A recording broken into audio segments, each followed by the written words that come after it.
जय माँ बगलामुखी, जय श्री महाकाल। आप सभी बगलामुखी भक्तों को आश्विन नवरात्र की हार्दिक शुभकामनाएं और हार्दिक बधाइयाँ।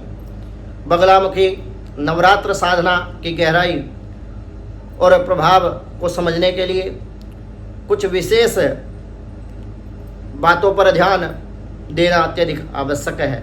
आज मैं आचार्य प्रदीप भारद्वाज माँ बगलामुखी के यूट्यूब चैनल से आप सभी भक्तों को माँ बगलामुखी के नवरात्र साधना के विषय में कुछ अद्भुत और विशेष जानकारी आपके समक्ष लेकर के इस वीडियो के माध्यम से उपस्थित हुआ हूँ। आप इस वीडियो को पूरा अवश्य देखें ताकि आपको एक अद्भुत जानकारी भगवती बगलामुखी के विषय में, महामाई पीताम्बरा के विषय में प्राप्त हो सके।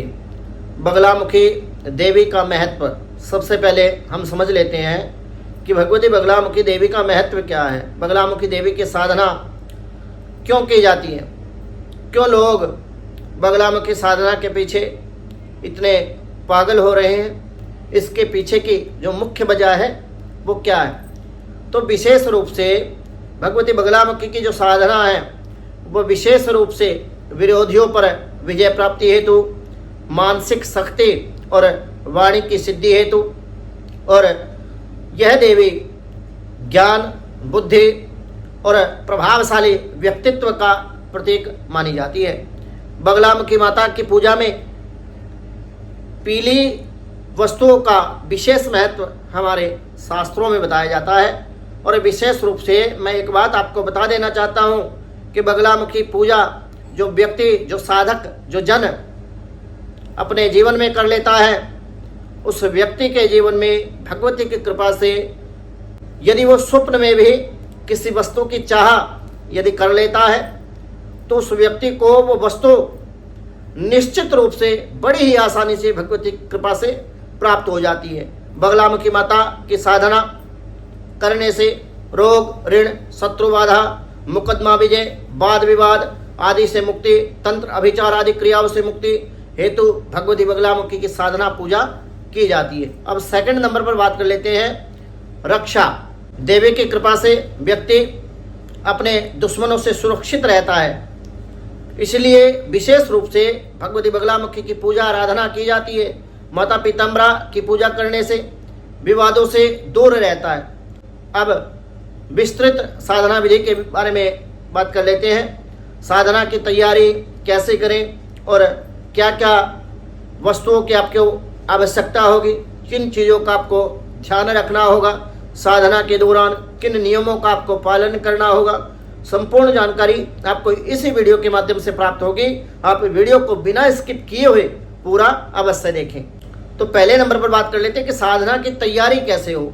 तो सबसे पहले नंबर पर बात करूं तो शुद्धता की। साधना में आपको मन क्रम वचन से पवित्र रहना होगा। मन क्रम वचन से पवित्र रह करके ही यह साधना पूर्ण की जा सकती है।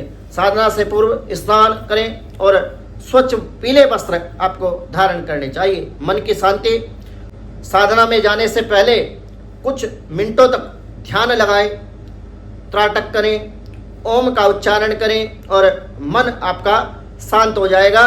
इससे आपको साधना में एकाग्रता बनी रहेगी, जिससे भगवती शीघ्र, अतिशीघ्र आपके ऊपर कृपा अवश्य करेगी। अब आवश्यक सामग्री क्या आपको लेनी है, तो एक कलश में जल भरें और उसे पूजा स्थान पे आपको रखना है। एक पीले काष्ठ की चौकी पर आपको भगवती बगलामुखी को पीला कपड़ा बिछा करके उस चौकी पर माता का विग्रह, माँ बगलामुखी का यंत्र या कोई तस्वीर उस पर आप स्थापित करें और शुद्ध देसी घी से निर्मित दीप आपको जलाना चाहिए। एक दीपक आप जलाएं जो अंधकार को दूर करे और सकारात्मक प्रभाव उस साधना क्षेत्र में जहां आप बैठ करके भगवती का पूजन, आराधना, साधना कर रहे हैं, उसकी आसपास की जो एनर्जी है, उस सकारात्मक एनर्जी जो है वहाँ एक्टिवेट हो जाए। इसलिए शुद्ध देसी घी का दीपक का ही आपको प्रयोग करना चाहिए। अब बात कर लेते हैं कि सिंदूर और पीले वस्त्र। देवी भगवती पीताम्बरा को पीला रंग अत्यधिक प्रिय है, इसलिए माता को पीला वस्त्र आपको अर्पित करना चाहिए। पीले रंग की कोई चुनरी, नारियल पर भी आपको पीले रंग की चुनरी या पीला वस्त्र बेष्टित कर देना चाहिए। तीसरे नंबर पर बात कर लेते हैं कि मंत्र जाप की।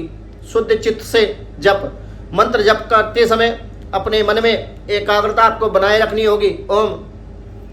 जो लोग भगवती बगलामुखी के मूल मंत्र से दीक्षित हैं उनके लिए भी, और जो एकाक्षरी अत्राक्षरी मंत्र से दीक्षित हैं उनके लिए भी ये साधना बड़ी महत्वपूर्ण रहने वाली है। परंतु जिन लोगों को विधि विधान का ज्ञान नहीं है, जिन लोगों को पता ही नहीं है कि भगवती बगलामुखी की साधना वो कैसे करें, तो वो लोग जो एकाक्षरी अत्राक्षरी मंत्र से दीक्षित हैं, ओम ह्लीं बगलामुख्यै नमः, इस मंत्र का जाप करके भगवती बगलामुखी की कृपा अपने जीवन में प्राप्त कर सकते हैं। जबकि संख्या क्या हो, जो ग्रस्त लोग हैं, यहाँ इस वीडियो के माध्यम से मैं केवल ग्रस्त लोगों के लिए ही बगलामुखी माता की कृपा प्राप्ति है तो कुछ विशेष बातें इस वीडियो के माध्यम से लेकर के आया हूं।